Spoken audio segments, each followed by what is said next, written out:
Okay, hive number 2, May 31st. And you can see on top that the sugar syrup that I gave them last week is still pretty full.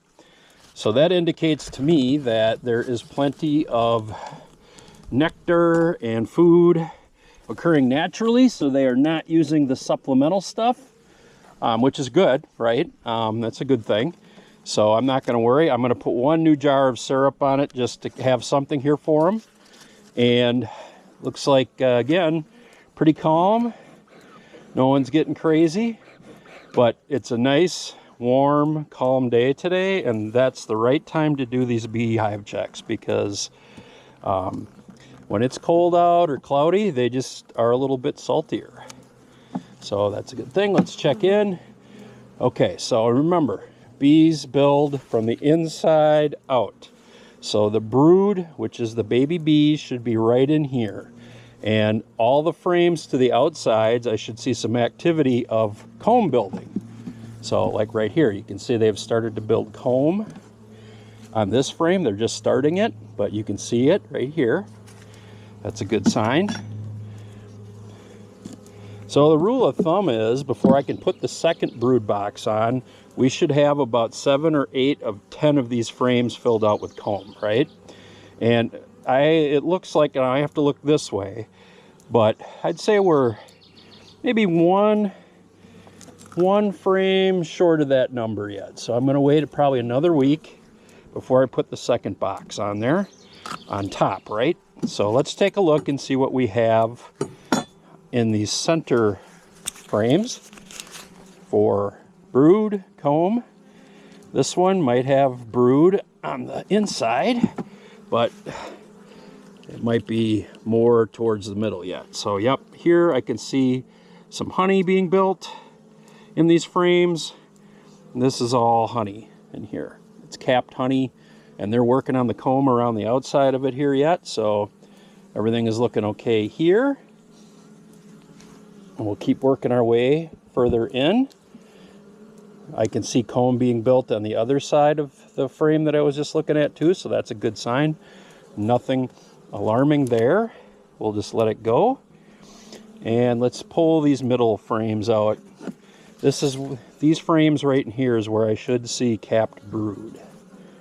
Well, let's brush them here. We don't want to crush anybody. This is where it gets exciting. Some buzzing, some anger. Okay. And really, the only reason I'm doing that is so that I can grab the frame without crushing any of them, because there's more bees on this hive. All right, here's my hanger. We'll grab them quick.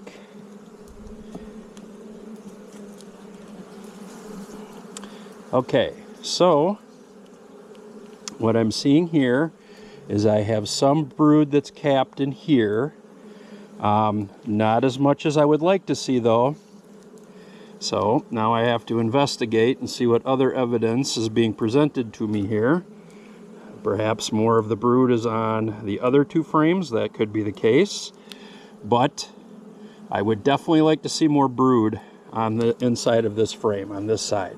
There's some right in here, and you can kind of see it if I move the bees away. But if you look at that first hive we just looked at, those entire frames were full of comb or brood. So, and this side does not have any cap brood in it. I'm looking to see if I could see any eggs. I don't really see any nectar. Just a couple of the cells do. So, all right. I'm going to see what happens as I get even more to the inside here. This frame and this frame. Hopefully we see better evidence of brood production. Because right now, these have been in this box for just a little under a month. And this is about brood production. So we need baby bees. All right, so, okay. This looks a little bit better. This is capped brood. All of this in here, you can see that, right? There are a lot of pockets in it though. Like I'd like to see that have a little bit fuller pattern to it, but it's not the worst either. So I'm gonna let this one slide just a little while longer and see if in the next week they fill more of this out. Would love to see the queen on here, just to see. Clearly there's a queen in here though, otherwise you wouldn't see that brood.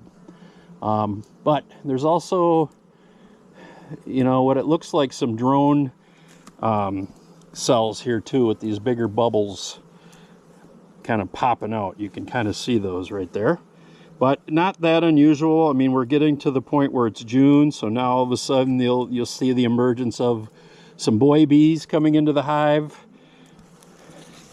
and their purpose in life is to go out and breed with other queens to make more bees. I think you guys could probably all figure that out. Okay, so on this frame, and again, I'm really trying to be careful here because I don't want, if the queen is in here, I'm not going to brush this. I'm just trying to see if I can see the queen. Like if we could have the queen do a cameo like the first hive just did. Walk right out in front of us, but there's brood underneath here. But I'm going to be very careful because she could be in here. And again, the fact that I'm seeing all of the brood in the comb or brood in here, I know she's in here, so I'm not as adamant about actually seeing her because there's the things in here indicate that she's in here doing what she's supposed to be doing. And for the sake of not disrupting the hive too much, I'm going to kind of leave it alone. Okay, we're going to pop this boy back in here carefully. No bees were harmed during the making of this video. I can assure you there were some harmed. Just not many, but it happens. It's almost impossible because there's, I don't know, 10 to 20,000 bees in here right now. So let's just look at this frame once quick. All right, so here we have comb, and there is some brood being capped on this frame. Again, it's kind of spotty though, and there's plenty of comb in here. And this is, I think, one of the combed out frames I gave this hive from last year. So there's brood up in here. Here we have some little bit wonky comb going on in here. So I'm going to have to keep an eye on this hive. I think this was the hive from last week too, where I said, yeah, I don't like some of the shape of some of the comb being built in here. I don't want to see a swarming hive. And there is some cap brood in here, and you can see here we've got some of the pupa. I don't know if that just happened when I was opening up the hive, and you can kind of see when they build out, it rubs against the frames on the other side, so you can damage the comb, and that's why we don't want them building out like this, right? Because that's what happens. Want them nice and flat up against the frame. Okay, we're going to leave this one go and just give it another week to see if it progresses. But there needs to be a little bit better pattern of brood on these frames. And this is the whole game with beekeeping. It's about the queen and you know, having a queen that's laying eggs right and, you know, has good genetics and all that stuff. That really determines whether or not your hive is going to be a boomer. So, okay, this was hive number 2. We'll move on to hive number 3 next.